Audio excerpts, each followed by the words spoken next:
So this is part 2 in my series, which is trafficking victim, me, and a tech exec talks about what happened to me. I see a lot of survivors on here talking about their story and not getting justice. This is insane, right? This is the real problem in America. But I'm going to keep talking about it. I've got like several books about what happened to me. I've got so many essays that can be a book. And I've actually also been doing sort of a scientific investigation into why this is happening. And I've written a whole book called The Patriarchy Operating System. So I'm working on that as well. But I'm just going to extemporaneously talk about my story. And it's like kind of over 10 years of just a nightmare I can't wake up from. So I'm just going to talk, I'm going to go kind of back from the last video. So, when I was ready to divorce my husband, so my ex-husband is Ben Douglas. He's a high-powered, top of the food chain lawyer. He was the head of a mutual fund.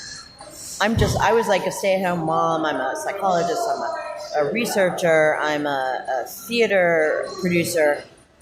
But I'm not a lawyer by any stretch of the imagination. So he just completely screwed me.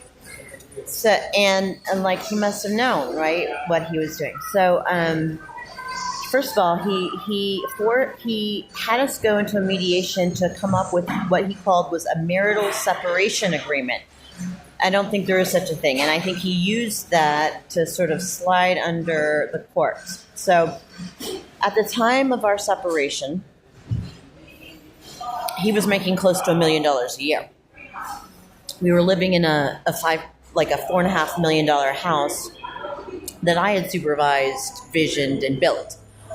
But we went into this mediation, quote unquote mediation. He may have been paying the mediator, for all I know. And I'm going to say right now, yes, he was an abusive fuck. Yes, he was very abusive. He was an abusive, predatory person, and I didn't see it. Me and actually, I think all his circle, we thought Ben Douglas had integrity, and obviously he doesn't. Right? We were seeing something that really didn't exist. So in what should have been a high stakes divorce where I had representation because I wasn't a lawyer, and instead we go into this quiet little mediation where he just screwed me left, right, and center. It's not an agreement. In effect, there is no marital agreement.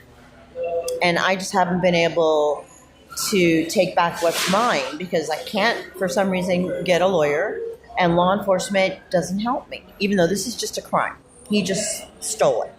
So in this mediation, quote unquote mediation, where I had no representation, he was making close to $1 million a year, and it was a long-term marriage. He just took the house. He took the $4.5 million house. He paid me $50,000 for it. He stole it.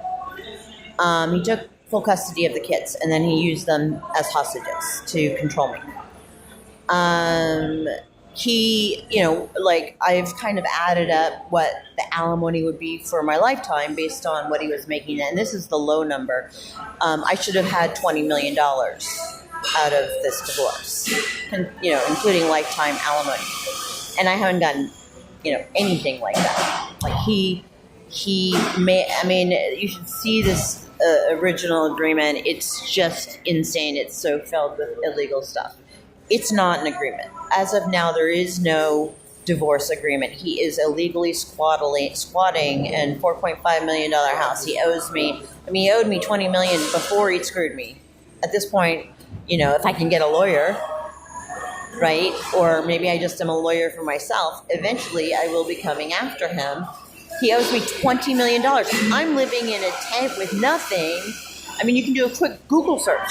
Ben Douglas, 1070 Glen Road, the house I built, and you can see it's like a $4.5 million house, and I'm living in a tent. So right away, some really criminal bullshit went down. Now, I was bamboozled. Like so many women, I I had been taught that you support your husband to be a better man. And so even when he was screwing the fuck out of me, even when, and really this is kind of like, I sort of feel like this is a low-key murder attempt, right? I mean, like, I've been living on nothing. And he's been living in the gorgeous mansion I built. And this is not what the law provides. Right? The law provides 50-50 for the rest of my life. I mean, it's just awful what he did to me. But it took me a few years to like even figure out that it was happening. And partly that's because at the time I was having a mental health crisis. So I was seeing I was having a spiritual emergence experience. And I've seen that there are people on TikTok now talking about it. It sounds nice, but it's awful. And I was seeing a psychiatrist for like 3 years to try and figure out what the fuck was happening to me. And I think and I'm also, by the way, a psychotherapist.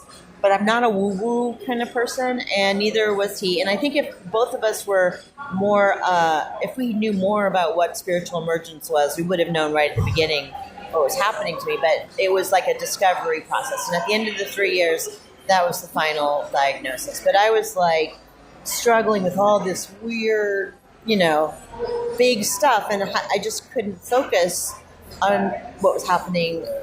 That this man was just robbing me blind and maybe trying to kill me. So in the course, like shortly kind of after that marital separation agreement, which I don't think there is such a thing even, my Aunt Joyce, who was the love of my life, became my conservator because I was going through this mental health crisis. And when she looked at the divorce agreement and what Ben was doing to me, she was like, we're going to sue him. So she's a lawyer. She's a tough, badass bitch. I lost her in the last few years. She passed, but before I could. Anyway, so she was going to sue Ben because he deserved it. He was exploiting me. And that was when Ben started threatening me behind closed doors and forced me basically to get out of the conservatorship so that she wouldn't sue him. And, it was tough. It was really hard. It was not what I wanted to do. And I adore my aunt more than anyone. And I never had a chance to talk to her about what had really been happening behind closed doors. That said, she was a very savvy woman. She had a lot of female friends who probably had a lot of, abusive predators in their life. So I think she may have known. But I just want to be clear because it's just, I need my money back. I'm worth tens of millions of dollars. This sack of shit just stole from me. I need my money back. I'm in incredible danger all the time because I don't have any money. He just stole it. And it's so crazy that no one is helping me just get my fucking money back that he stole. Ben Douglas.